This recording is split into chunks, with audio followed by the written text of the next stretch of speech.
કારણ કે તમે એમ માનતા હોય કે આ પ્રશ્ન બીજાના છે, તો હું બાઇબલ પર હાથ મૂકીને કહું આ પ્રશ્ન આપણા પણ છે. ફાધર છે એટલે પુરોહિતનું કામ શું છે? એક પ્રોફેટનું કામ છે પૈગંબરી વાણી ઉચ્ચારવાનું. અને પૈગંબરી વાણી શું કહે છે ખબર છે? આપણા ભારત વર્ષની અંદર કોઈ પણ હોનારત કરતા, કોઈ પણ એક્સિડન્ટ કરતા, કોઈ પણ ધરતીકંપ કરતા સૌથી વધારે બાળકો 5 લાખ બાળકો જન્મતા પહેલા માના પેટમાં મારી નાખવામાં આવે છે. 5 લાખ બાળકો. આ બાળકોનો વાંક એટલો જ કે જે આવનાર બાળક છે એ બિચારી એક સ્ત્રી જાતિનું બાળક છે. આવનાર જે બાળક છે એ છોકરો નથી. છોકરો હોય તો વેલકમ, પણ છોકરી હોય, મશીન નીકળ્યા છે મોટા મોટા, શું કહેવાય એને? સોનોગ્રાફી. ત્યાં જઈને તપાસ કરે કે શું છે અંદર, જુઓ. અને અંદર તપાસ કરે ને કે આ તો દીકરી આવવાની છે. ઓ ભગવાન, દીકરી આવવાની છે, ના જોઈએ. એક દીકરીએ પોતાની માને સરસ કાગળ લખેલો, મને યાદ છે, કંઈક આવું લખેલું: હે માં, હું તારા પેટમાં આવી ત્યારે મને કેટલો બધો આનંદ થતો હતો કે 9 મહિના પછી હું તારું મોઢું જોઈશ, કે જેણે મને 9 દિવસ પેટમાં રાખી એ માં કેવી છે. માં, હું ઘણી વાર તને પપ્પા જોડે વાતો કરતા જોતી હતી ત્યારે મને એમ મન થતું હતું કે હું એ પપ્પાને પણ જોઈશ કે પપ્પા કેવા છે. પણ માં, દુઃખ સાથે કહેવું પડે કે એક દિવસ તું અને પપ્પા બંને દવાખાને ગયા અને દવાખાને તપાસ કરતાં જણાયું કે હું તારા પેટમાં છું. એટલે પપ્પાએ તને કહ્યું કે મારે છોકરી જોઈતી નથી. બા, તે આનાકાની કરી તો ખરી, પણ છેવટે તો તું પપ્પાની થઈ ગઈ અને તે ભયંકર દવા મારા ઉપર નાખવામાં આવી. હું અબોધ, હું એકલી, હું શું કરી શકું? હું માં આખી ને આખી બળી ગઈ. તારા પેટમાં માં હું આખી ને આખી ખતમ થઈ ગઈ. મારા કકડે કકડા થઈ ગયા માં. અને જ્યારે હું બહાર આવી ત્યારે ડૉક્ટરે, હું હતી જ નહીં, ફક્ત મારા શરીરના કકડા હતા.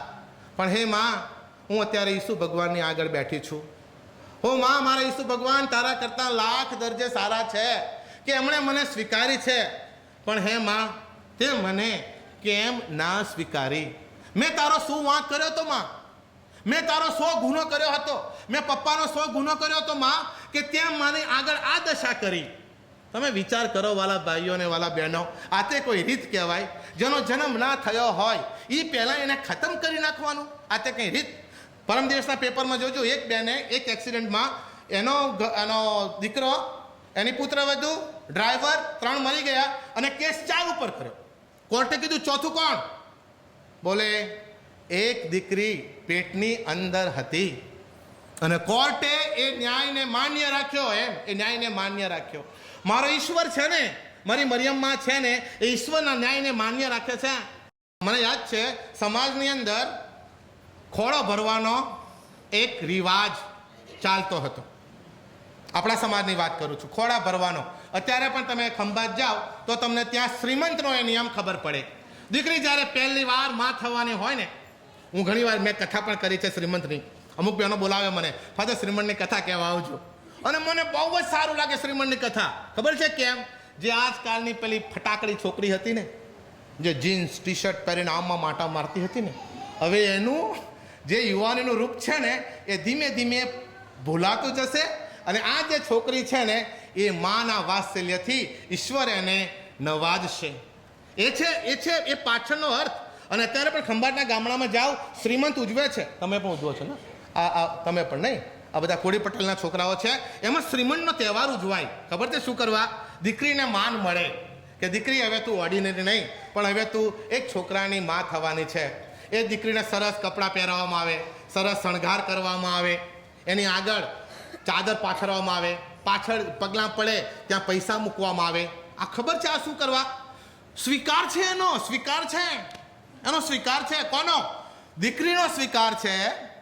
અને જે બાળક આવવાનું છે એનો પણ સ્વીકાર છે. જો તમારી તાકાત ન હતી તો એ બાળકને તમે તમારી કૂંખમાં લાવ્યા શું કરવા?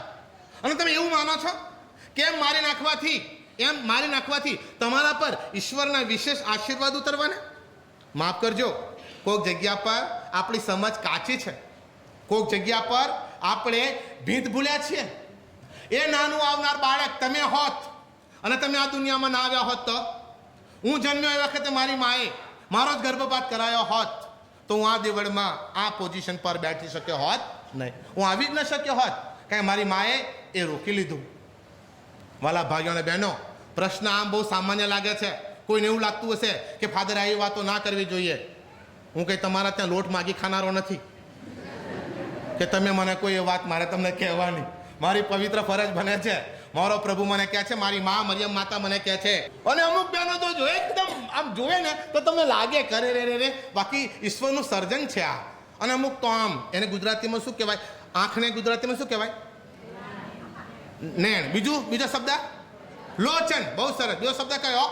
લોચન. આને શું કહેવાય? લોચન. અને જેના લોચન બરાબર ના હોય એને લુચ્ચી કહેવાય. નહીં તમે સમજ્યા? કેટલો મને શબ્દ સારો લાગે છે, લોચન પરથી ઉતરી આવ્યો કે આ કેવી, તો કે જવાદન ફાધર એ લુચ્ચી. બેનો તમારું જ નહીં, એ કેવો લુચ્ચો. કેમ લુચ્ચો? કારણ કે એની આંખો છે ને એ આંખો બરાબર નહીં. કોઈ દિવસ તમે બેસવાનું, આ મરિયમ માતાનો મૂર્તિ છે, આ સંત જોસેફની મૂર્તિ છે, સંતોને જોજો, એમની આંખોમાં તમે જોજો, તમને આમ જોઈ રહેવાનું મન થાય. કેમ? એ નયન છે ને એ પવિત્ર છે. આંખો પવિત્ર રાખ, સાચું તું બોલ, ઈશ્વર દેખાશે તને પ્રેમળનો ખુશ. એટલા માટે શું કહે છે, તારી આંખ તને પાપમાં પ્રેરતી હોય તો કાઢી નાખ. એનો અર્થ એવો નહીં કે કાઢી નાખવાનું કાલે જઈને.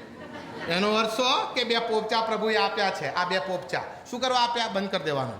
સંત ઇગ્નાસ અમારા ગુરુ અમને બહુ સરસ, જ્યારે મેં 30 દિવસની રિટ્રીટ કરીએ ત્યારે એક સરસ સંદેશ આપે છે કે આધ્યાત્મિકતાને જો વધારે નિકટતાથી લેવાનું હોય તો એ વ્યક્તિની સાથે જાણે આપણે મુસાફરી કરતા હોય એવો અહેસાસ કરવાનો. અંદરથી તમે અહેસાસ કરો કે ગર્ભવતી માતા છે, પેટની અંદર બાળક છે.